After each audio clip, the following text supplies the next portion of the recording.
ভুল চিকিৎসাতেই মারা যান ও লেভেল শিক্ষার্থী ঐশী। 5 বছর পর তা প্রমাণিত হয়েছে বিএমডিসির অনুসন্ধানে। অভিযুক্ত 2 চিকিৎসকের সনদ স্থগিতের আদেশ দিয়েছে বিএমডিসি। সংস্থাটি জানিয়েছে, মাত্রাতিরিক্ত ওষুধের কারণেই আত্মহত্যা করেছিল 17 বছর বয়সী মেয়েটি। নাহিদ হোসেনের ক্যামেরায় আরও জানাচ্ছেন তাজনুর ইসলাম। স্যান্ডেলিনা সো, রূপচর্চায় আভিজাত্য।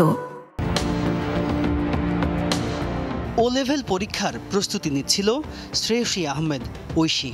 বারবার মাকে বলছিল পড়ায় মন বসছে না তার, যা পড়ছে ভুলে যাচ্ছে সব। বিষয়টিকে নিয়ে হেলাফেলা করেননি ঐশীর বাবা মা। নিয়ে যান মনোরোগ চিকিৎসক নুরুল আজিমের কাছে। তিনি ওষুধ দেন, যা সেবনের 12 দিনের মাথায় কোনো কারণ বা ঘটনা ছাড়াই হুট করে আত্মহত্যার চেষ্টা করে ঐশী। নেওয়া হয় একই ডাক্তারের কাছে। তিনি বাড়িয়ে দেন ওষুধের মাত্রা। সে ওষুধ 2.5 মাস সেবনের পর 2019 সালের 11 নভেম্বর আত্মহত্যা করে ঐশী। শুরু থেকেই বাবা আহমেদ রশিদের অভিযোগ, ভুল চিকিৎসায় মেরে ফেলা হয়েছে তার মেয়েকে। ফেসবুকে তার লেখা বেদনার্ত এক পোস্ট পড়ে কেঁদেছিলেন হাজার হাজার নেটিজেন। ঘটনার বিচার চেয়ে 2021 সালের 11 মার্চ Bangladesh medical and dental council বিএমডিসিতে ওই ডাক্তারের বিরুদ্ধে অভিযোগ করেন ঐশীর বাবা মা। অভিযোগের 3 বছর পর গেল 27 জুন বিএমডিসি জানায় ঐশীর বাবার অভিযোগই সত্য। এক বিজ্ঞপ্তিতে তারা জানায়, পেশাগত দায়িত্ব পালনে অবহেলা করেছিলেন চিকিৎসক। ঐশীকে ওষুধ দিয়েছিলেন মাত্রাতিরিক্ত, আর সেসব ওষুধ অতিরিক্ত সেবনে আত্মহত্যার প্রবণতা তৈরির নজিরও আছে।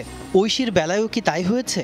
বক্তব্যগুলি শোনার পরে তদন্ত কমিটি আরও 2-3টা মিটিং করার পরে একটা সিদ্ধান্তে আসার পরে সেটি আবার পরবর্তীতে আমরা পুনঃতদন্তের জন্য আমরা খুব সাবধানী ভূমিকা পালন করি এবং পুনঃতদন্তে করার জন্য এটিকে যাতে কোনো রকমের কোনো প্রশ্নবিদ্ধ বিচার না আসে সেই জন্য আরেকটি তদন্ত কমিটি গঠন করা হয়। সেই তদন্ত কমিটির কাছে এই বিচারের প্রক্রিয়াটা ন্যস্ত করা হয়। শাস্তি হিসেবে জ্যেষ্ঠ চিকিৎসক নুরুল আজিমের রেজিস্ট্রেশন 5 বছর আর আরেক চিকিৎসক তানজিমা তাজরিনের লাইসেন্স 1 বছরের জন্য স্থগিত করেছে কাউন্সিল। একজন চিকিৎসককে যদি কাউন্সিল থেকে একদিনের জন্য রেজিস্ট্রেশন স্থগিত করা হয়, it is his or her death penalty. মেয়ে হারানোর 5 বছর পর হলেও বিচার পেলেন ঐশীর বাবা মা। ঐশীর প্রতিটা সলিড ডকুমেন্টারি এভিডেন্স ছিল। প্রেসক্রিপশন ছিল ভুল, প্রেসক্রিপশনে যে ওষুধগুলো দেওয়া ছিল সেগুলোর ব্যাপারে পেপার ছিল যেগুলো খুবই সুইসাইডাল থটস আনে। ঐশী একবার অ্যাটেম্প নিছিল, সেটারও পেপার ছিল, ডিসচার্জ সার্টিফিকেট, তারপর ডোজ বাড়ায় দিয়েছে সেগুলোরও পেপার ছিল। তো আমি এই যেহেতু সলিড প্রুফ ছিল সেহেতু আমি এটা অ্যাপ্লিকেশন করছি এবং লেগেছিলাম। ঐশীর মাও লেগেছিল, সে বেশি লেগেছিল।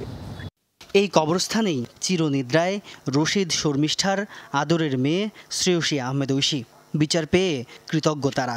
তবে এভাবে মেয়েকে হারানোটা অপূরণীয় এক শূন্যতা। চোখের লোনা পানিতে ভেজা সবুজ এই চত্বরে ঐশী, তুমি ঘুমিয়ে থেকো নির্ভয়ে পরম আদরে। একটু দাঁড়াও হে পথিক, যাচ্ছ এ পথ মারিয়ে, দোয়া করো মেয়েটির জন্য ক্ষণিকতর দাঁড়িয়ে। এপিটাফের এই লাইনগুলো উৎসর্গ করা শ্রেয়সী আহমেদ ঐশীকে। ঐশীর এই ফুলে মোড়ানো কবরের নাম দেওয়া হয়েছে ঐশী বাড়ি। ঐশী যেন ওপারে ভালো থাকে সেই দোয়া চেয়েছে তার বাবা মা।